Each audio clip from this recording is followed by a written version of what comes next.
হাতিয়ার মানুষ ভোট দিতে প্রস্তুত, হাতিয়ার মানুষ তাদের অধিকার রক্ষায় প্রস্তুত, হাতিয়ার মানুষ হাতিয়ার বন্ধ দিতে চায় না। হাতিয়ার মানুষ যদি হচ্ছে ভোট দিতে প্রস্তুত, সেই ভোট রক্ষা করার দায়িত্ব কাদের? ভোট রক্ষা করার দায়িত্ব কাদের? সেই ক্ষেত্রে আমরা অনেক বেশি অ্যাক্টিভ হইতে হবে না? দেখেন গতকালকে যে ঘটনা ঘটছে, সাধারণ মানুষ রাস্তায় নেমে আসছে, রাস্তার ধারে ধারে থেকে মহিলারা আমাদেরকে লাঠি, আমাদের সামনের লোকজনকে লাঠি আগায় দিচ্ছে। আমরা বারবার নিষেধ করছি লাঠি না দিতে। সবাই এটা প্রতিবাদ করতে রাস্তার পাশে এসে দাঁড়াইছে।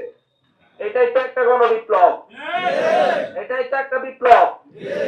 ইনশাআল্লাহ আপনারা যদি ঠিক মতো প্রতিদিন যদি ঠিক মতো আপনারা দায়িত্ব পালন করেন, প্রতিদিন প্রত্যেকটা বাড়িতে যাওয়া শুরু করেন, দেখবেন যে মানুষ জুতা নিয়ে যেটা তাড়াতাড়ি খোলা যায় সেই জুতা নিয়ে রওনা দিবে বাড়ি থেকে। নুডলস খান নাই তো নুডলসই খান নাই। মা বোনদেরকে বলবেন এমন জুতা পরে কেন্দ্রে যাইতে যেটা তাড়াতাড়ি খুলে ফেলা যায়। আপনারা সকলে যদি ঐক্যবদ্ধ হন, একসাথে যদি কাজ করেন, আজকে থেকে নাই না যদি যান ঠিক মতো,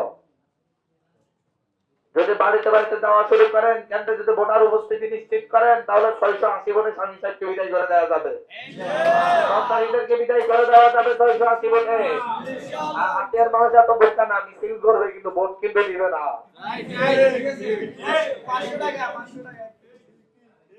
আর প্রত্যেক বাড়িতে প্রচারণায় নাকি 1000 টাকা করে দেয়, কয়েকজন নাকি ফ্যামিলি কার্ড বাইর করছে। আমি বলছি যত আপনার ফ্যামিলি কার্ড ধরেন দিব, কিন্তু কাগজে দিব, আমরা করে নাই না তারা খাইবো। হ্যাঁ,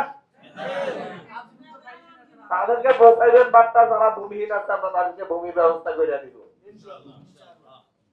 যাদের চাকরি বাকরি সমস্যা, আমরা নদী বন্দর হচ্ছে এগুলোতে চাকরির ব্যবস্থা করে দিব।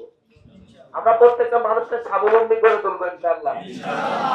এই কথাটা বুঝাবেন যাতে ফ্যামিলি কার্ড দিতে না হয়।